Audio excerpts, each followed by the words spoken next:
ચાલો વાત કરી બધાને જાજા કરીને જય સ્વામિનારાયણ।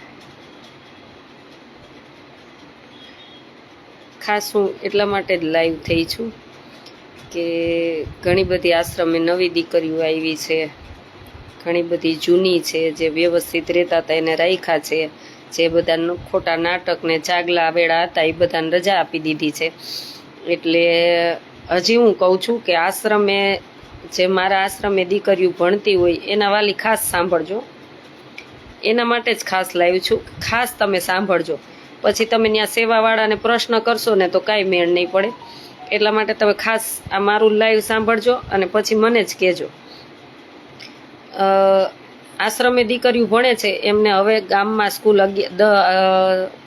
પહેલા ધોરણથી 12 ધોરણ સુધી સ્કૂલ થઈ ગઈ છે બલદાણામાં, એટલે આપણે બધાના એડમિશન સરકારી સ્કૂલમાં જ લીધા છે। એટલે ખાસ કહું છું, અને પછી તમે એમ ફોન કરો કે સરકારી સ્કૂલમાં નથી ભણાવવા, તો ભાઈ મારો આશ્રમ તો જેની પરિસ્થિતિ નબળી છે ને એના માટે છે। તમે એટલા બધા વ્યવસ્થિત હો ને કેપેબલ હો તો આશ્રમે શું કામે મૂકવા આવો છો? તમે પ્રાઇવેટ સ્કૂલમાં ભણાવો ને, તો તમે પ્રાઇવેટ સ્કૂલમાં ભણાવો ને। એક તો તમારી પરિસ્થિતિ નથી ને તમારે પાછી બધી ફેસિલિટી જોઈ છે, તો એવો આશ્રમ નથી મારો આશ્રમ। તમારી પરિસ્થિતિ નબળી છે તો મારી ત્યાં રહેવું, જમવું અને ગવર્મેન્ટ સ્કૂલમાં ભણવા જવાનું। હજી હું તમને કહું છું કે હજી 1-2 દિવસ જ ભણવાના થયા હશે। જો તમને એમ હોય કે આશા દીદી આપણે 1 વર્ષ સંતોએ કીધું હતું એટલે ગવર્મેન્ટ સ્કૂલમાં સંતોની સ્કૂલમાં આપણે વત્સળી ભણાવ્યા હતા, પણ પછી સંતોએ કેટલી બધી દીકરીઓને ફ્રીમાં રાખે હે, એ કેટલી બધી દીકરીઓને એ આપણે ના ન કહી શકે, પણ આપણે મારે સમજવું પડે ને કે મને સાથ સહકાર આપતા હોય એટલે કોઈ આંગળી આપતા હોય તો મારે એનો હાથ ન પકડી લેવાનો હોય ને। એટલે નક્કી જ કરી નાખ્યું કે બલદાણા ગામમાં 12 સુધી સ્કૂલ છે તો બધાને ત્યાં જ ભણવાનું, ગવર્મેન્ટનો જ લાભ લેવાનો, અમારે ગવર્મેન્ટ સ્કૂલમાં જ ભણવાનું। તો પછી ઘણા બધા વાલીનો એવો પ્રશ્ન હોય કે અમારે આ સ્કૂલમાં ભણાવાતા ના, તો તમારા માટે મારો આશ્રમ નથી। મારો આશ્રમ એના માટે છે કે તમારી પરિસ્થિતિ નબળી છે તો તમારું છોકરું કોઈ પણ ગમે ત્યાં ભણે, એમાંથી તમને પ્રોબ્લેમ ન હોવો જોઈએ। મારો આશ્રમ એના માટે છે, અને આ મારા વિચાર સાથે જે સહમત થતા હોય ને એ જ મારા આશ્રમે દીકરીઓને મૂકવા આવજો। હજી કહું છું, પછી તમે મૂકવા આવો ને તેડવા આવો ને એમાં અમને ટાઈમે નથી। હાલો, જય સ્વામિનારાયણ।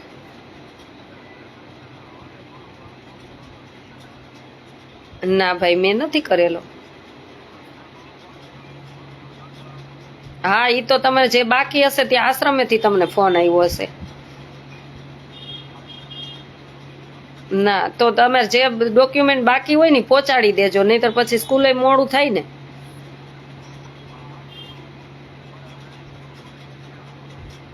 હા, તો કાલે આપી જાજો હો। શું? હા હા,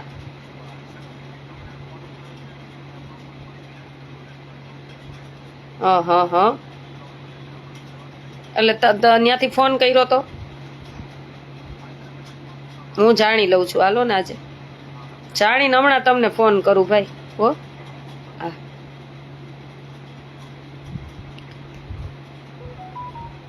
એટલે તમે છે ને આશ્રમે એડમિશન લ્યો ને પેલા બધા રૂલ્સ ને નિયમ ને બધું જાણી લેજો, પછી એડમિશન લેજો। પછી તમે 2 દી થાય કાઢવા આવો ને 2 દી થાય નાખવા આવો એડમિશન, તો ટાઈમ જરાય નથી। જો તમને સાચું કહું, મને સેવામાં જરાય એટલે જરાય ટાઈમ નથી તમારી પાછળ ખોટો ટાઈમ બગાડવાનો।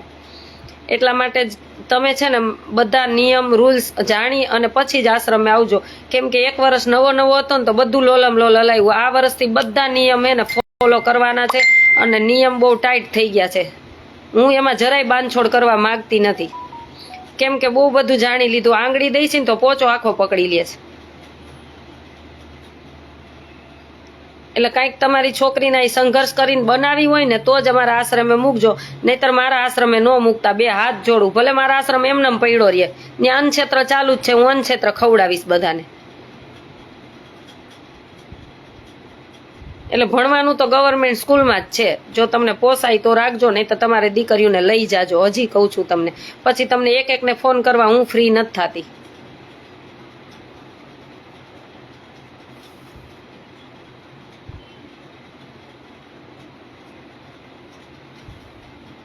તમે એકને ઘરે હાચવો તોય તમને કેટલા બધા ખર્ચા લાગે. તો અમે અહીં 40-50 ને હાચવી, તમને ખર્ચા ન લાગતા હોય ને અમને બધો સંઘર્ષ ન પડતો હોય, તો એમાં બધાને સાથ સહકાર આપવાનો હોય. અને દીકરીઓ માટે તો બધું સારું જ છે. હા, પણ તોય દેવાંશીબેન બહુ બધા પ્રશ્ન આવે છે.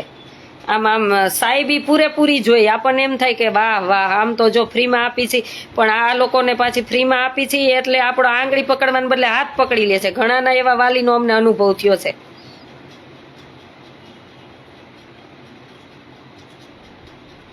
અને પાછી આપણે એડમિશન આપી દીધા હોય ને એટલે પોતાની દીકરીઓનો તો વાક જ નહીં કાઢે. એટલે અમારો વાક કાઢો તો અમને કાંઈ ફેરાય નથી પડતો, તમે તારે અમારો વાક કાઢજો જ. ઓમે સારું કરે ને સારા હોય જ નહીં, એટલે અમને એ તો કોઈ ફેર જ નથી પડતો. પણ નિયમમાં તો રહેવું જ પડશે. તમને મજા આવે તો જ તમારી દીકરીઓને મારા આશ્રમે ભણાવવા મોકલવાની. લોલમ લોલ મારા આશ્રમે જરાય નહીં ચાલે. હું ચોખ્ખા શબ્દમાં કહું છું. ભણવાનું તો ગવર્મેન્ટ સ્કૂલમાં જ છે. 1 વર્ષ ગુરુકુળમાં હતું, અમે બધા એડમિશન કેન્સલ કરીને ગવર્મેન્ટ સ્કૂલમાં લઈ લીધા છે.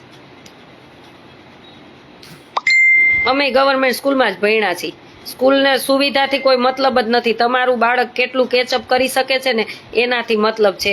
સુવિધાથી જો શિક્ષણ મળતું હોત ને તો ત્યારના પેલા ઋષિમુનિ વખતે બધા આશ્રમ ન હોત ભણવાના. સાંદીપની આશ્રમ ને નાના આશ્રમ હતા, તોય બધા ભણતા હતા. એટલે સુવિધાથી કોઈ દિવસ શિક્ષણ મળતું જ નથી. તમારા બાળકમાં કેટલું ટેલેન્ટ છે ને એનાથી કેચઅપ કરી શકે. એને પછી ગમે ત્યાં ભણાવો ને એ હીરો હોય ને હીરો થઈને જ નીકળે. તમે હાવ નાખી દેવી સ્કૂલમાં ભણાવશો ને તો એનામાં ટેલેન્ટ હશે ને તો એ ભણીને જ નીકળશે. એટલે હું હરિદ્વાર છું, પણ મને ત્યાંથી ઘણા બધા ફોન આવતા હોય, મેસેજ આવતા હોય. આ રીતે સારી સુવિધામાં મળતી હોય તો વેલ્યુ પણ ન હોય. સાચી વાત છે, 100%. અને પછી તો કમળો હોય ને પીળું જ દેખાતું હોય. એની દ્રષ્ટિ આપણે કોઈ દિવસ ન સુધારી શકી, કોઈ પણ હોય. અલકાબેન પાંભર, 100% સાચી વાત છે. અને તમારા બાળકોને કંઈક તકલીફ પડશે, સંઘર્ષ કરશે તો કંઈક શીખશે. બધી સુવિધા આમ મળશે તો એ કાંઈ નહીં શીખે કોઈ દિવસ. આટલું જીવનમાં યાદ રાખજો. હા ઘનશ્યામભાઈ, લાઈવ છું, હમણાં કરું ફોન. હો, એટલે બાળકને ક્યારેક ચાલીને સ્કૂલે જવા દો, ક્યારેક ગાડીમાં જાય. આ બધો સંઘર્ષ કરવા દો. આ બધા બાળકોની વાત કરું છું. આ સ્કૂલ આજથી ખુલી ને એટલે ઘણા બધા પ્રશ્ન આવતા હોય. મારે હરિદ્વાર છે એટલે હું હરિદ્વાર હોય, પણ આશ્રમેથી મને ફોન આવે કેટલા બધા પ્રશ્નના. એક બેને તો એવો પ્રશ્ન કર્યો, મૂકવા આવ્યા ને તો હિતેશભાઈને કે તમે શું જમવા આપો, શું નાસ્તો આપો? એ કે ઘરે તમે શું આપો હિતેશભાઈ? કે તો કે અમે શાક રોટલી આપી. તો કે એના કરતાં અહીં દીકરીને સારું જમવા મળશે. એટલે તમારે આટલી બધી તપાસ કરવી હોય તો શું કામે અહીં મૂકો છો? તમારે ઘેરે રાખો ને, તમે સરસ ત્યાં જમાડો ને. સેવાવાળાની પછી લિમિટ હોય, એ કેટલાક તમને જવાબ આપે.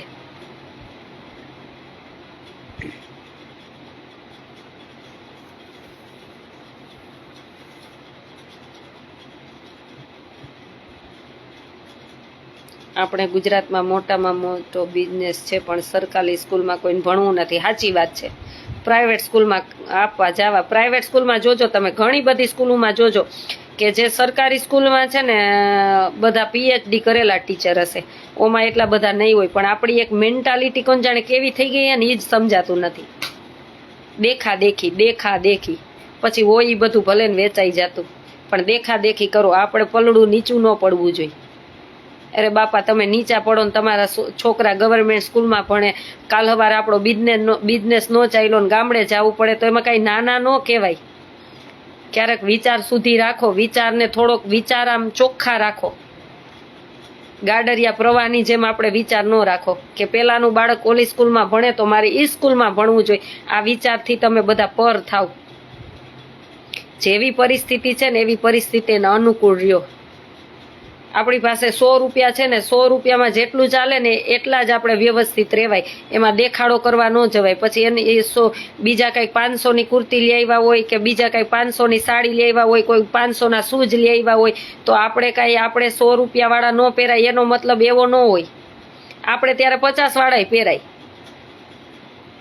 હું આજની તારીખમાં મને જરાય નો શરમ થાય, હું રિક્ષામાં વહી જાઉં. મને મારા સેવાવાળા બધા એમ કે હું રાજકોટ મારે બેંકનું કામ હોય ને તો હું બસમાં જતી રહું. હું એમ કહું ના, ગાડી લઈને નથી જાઉં, એમાં ખોટું પેટ્રોલ બાળવું, ખોટું ડીઝલ બાળવું, ખોટો ગેસ બાળવો. હું આજની તારીખમાં મારે એકલા કામ હોય ને તો હું બસમાં વહી જાઉં છું. કોઈ પણ સેવાવાળાને પૂછી લેજો.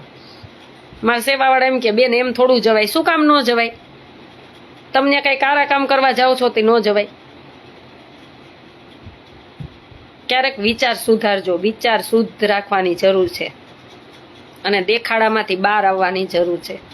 એટલે ખાસ આ વિડીયો એટલા માટે જ કે આશ્રમે આ બધા નિયમ છે. જો તમે આને અનુકૂળ હોય તો જ તમારી દીકરીને રાખજો, નહીં તો તમ તાર લઈ જાજો. આપણે 5 ને ભણાવી 10 ને ભણાવી.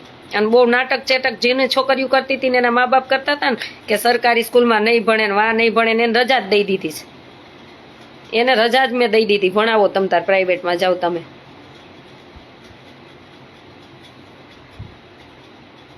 જે સુવિધા આપવાને લાયક ન હોય ને એને મારે સુવિધા આપવી પણ નથી. એને મારે સુવિધા આપવી પણ નથી. હજી 5 વર્ષ ખમો, ક્યાંય કામ ધંધા નહીં હોય ને બધાને ગવર્મેન્ટ સ્કૂલમાં જ ભણવું પડશે. તો શું કામ એને ગવર્મેન્ટ સ્કૂલ સારી નથી? એનો ઉપયોગ કરતા શીખવું જોઈએ, દેખે દેખીમાંથી બહાર આવવું જોઈએ. એટલે આજે સ્કૂલ ચાલુ થઈ છે તો ભગવાનને પ્રાર્થના કરી, જે પણ બાળકો બધા ભણવા જાઓ છો તો તમે તમારા પરિવાર અને તમારા ઘરને અનુકૂળ હોય એ પ્રમાણે તમે આગળ વધજો. સ્કૂલમાં દેખાદેખીના તમે બીજો બાળક આમ કરે કે ત્રીજો બાળક આમ કરે એના દેખાદેખીમાં તમારા મા બાપને પણ તમે જીદ ન કરતા. આપણી જેટલી પરિસ્થિતિ છે, આપણી જેટલી કેપેસિટી છે એમમાં જ આપણે ચાલવાનું. કોઈના દેખેદેખીમાં કોઈ બેન દીકરી બાળકે આવવું નહીં. હું તો 2 હાથ જોડીને કહું છું. પછી તમારા વિચાર છે, તમને મજા આવે એમ રહેજો. મેં તો મારા વિચાર રજૂ કર્યા. તમને સારા લાગે તો લેવા, ન સારા લાગે તો ન લેવા. સારા લાગે તો તમ તારે રાજી થવું, ન સારા લાગે 2-4 આશા પટેલને ગાળું દેવી. આશા પટેલને કોઈ ફેર નથી પડતો. હવે હું બહુ આમ તમને કહું ને, પેલા આમ મગજમાં લેતી ને બધું કાઢી નાખ્યું. કેલા તમે ગમે એની પાછળ ગમે એટલું કરશો ને તો કોઈને કિંમત થવાની જ નથી. એના કરતાં જેવા છે ને એવા સાથે એવું થવાનું. બસ આપણા વિચાર પ્રમાણે જ રહેવાનું. મને કાલ યોગેશભાઈનો જ અમદાવાદથી ફોન આવ્યો. એ કે બેન મેં તમારું પરમ દિવસનું લાઈવ જોઈને મને બહુ ગમ્યું કે તમે ના બોલતા શીખા. આજ સુધી તમે ના નહોતા બોલતા. કેમ કે યોગેશભાઈ તો કુંભના મેળામાં એ સેવા કરવામાં સાથે રહ્યા છે એટલે બધી ખબર હોય, આશ્રમે આવતા જતા હોય. તો કે મને બેન તમારો આ બહુ ગમ્યો પોઈન્ટ, કે તમે ના બોલતા શીખા નહીં. મેં કીધું હવે હું શીખી ગઈ. અને તમારો એવો ભાવ હતો ને કે બેન તમે આયા નો બધાને કરો, ના કહેતાય શીખો, એ હું શીખી ગઈ હવે. એટલે બાળકોને પણ કહું છું કે તમારું નવું ભવિષ્ય સરસ થાય અને મસ્ત તમે ભણો, તમારા મા બાપનું નામ રોશન કરો, પણ એક દેખાદેખીથી દૂર રહેજો. તમારી ઘરની પરિસ્થિતિ પ્રમાણે ચાલજો. તમે તમારા મા બાપને જીત કરવાના છે, એ બિચારા ગમે ત્યાંથી પૂરું કરતા હશે, એનું મન જાણતું હશે. તો મસ્ત ભણો અને જ્યાં જેવું ભણવાનું મળે ત્યાંથી સારા વિચાર લઈ અને કોઈ પણ સ્કૂલમાં ભણો. તમારામાં કેટલી ધગસ છે, તમારામાં કેવા વિચાર છે, એ ઉપર તમે આગળ જઈ શકશો. આમ 5 સ્ટાર હોટલ જેવી સ્કૂલ હોય પણ તમારામાં જ કાંઈ ન હોય તો શું થાય? એટલે કોઈ દિવસ સુવિધાથી શિક્ષણ મળતું જ નથી.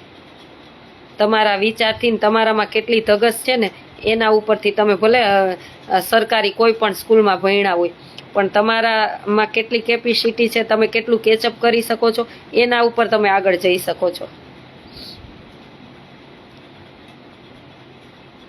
હા, બધાને સરકારી સ્કૂલમાં નોકરી જોઈ છે પણ સરકારી સ્કૂલમાં ભણાવવા નથી. આ એ જ એક મેન્ટાલિટી સમજાતી નથી. વિદેશમાં જાજો, બધા ગવર્મેન્ટ સ્કૂલમાં જ ભણે. ત્યાંની ગવર્મેન્ટ સ્કૂલમાં જ બધા ભણે. અત્યારે ગામડાની ગવર્મેન્ટ સ્કૂલો એમનેમ પડી છે.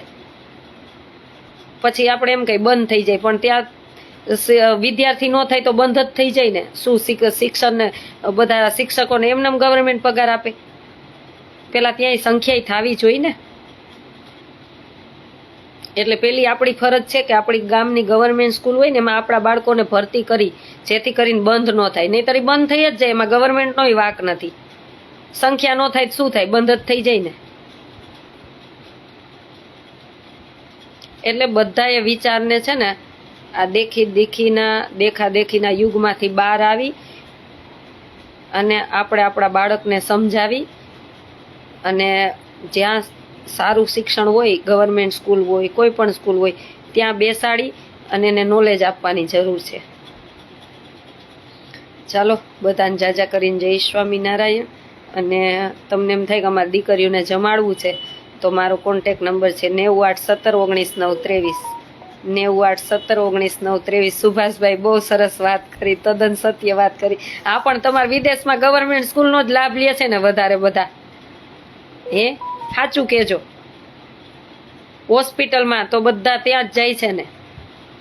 આપણે જાતા બંધ થઈ ગયા છીએ ને ગવર્મેન્ટ સ્કૂલમાં, હોસ્પિટલમાં, એટલે ઓલા બેઠા બેઠા જવાબ નથી આપતા. આપણે પછી ક્યારેક જાય ને તો આપણને સુવિધા એટલે નથી આપતા, કેમ એને બેસવાની આદત પડી ગઈ છે, આપણે કોઈ જાતા નથી એટલે. જો હમણાં આપણે બધા જવાનું ચાલુ કરી દઈએ ને તો બધા લાઈન ઉપર આવી જાય ને પોતાની જવાબદારી પોતે વ્યવસ્થિત નિભાવવા માંડે.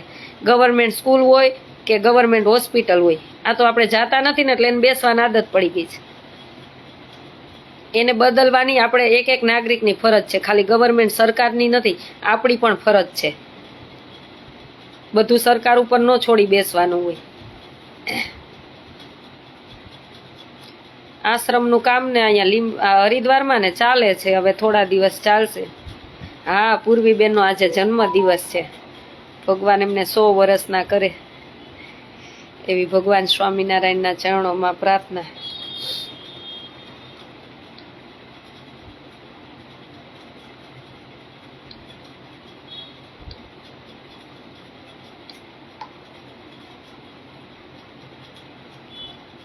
ચાલો, તમને એમ થાય કે અમારે આશ્રમમાં કાંઈ નાનું મોટું યોગદાન આપવું છે ને તમારા બધાના યોગદાનથી જ દીકરીઓ ભણે છે ને જમે છે, તો તમને એમ થાય કે મારો બર્થડે છે, અશુભ પ્રસંગ છે, મારે આટલું યોગદાન આપવું છે કે મારે જમાડવા છે, કાંઈ પણ સેવા કરવી છે, તો ચોક્કસ મને કોલ કરજો. મારો કોન્ટેક નંબર છે 981719 919 93. આપણે શું એક સાંકળ બની અને આપણે બધા સેવા કરી અને ભગવાનને રાજી કરીને આપણા બધાનું કર્મ બાંધી, બસ બીજો તો શું ધ્યેય છે? છેલ્લે તો કર્મ જ છે. ચાલો બધાને જાજા કરીને જય સ્વામિનારાયણ.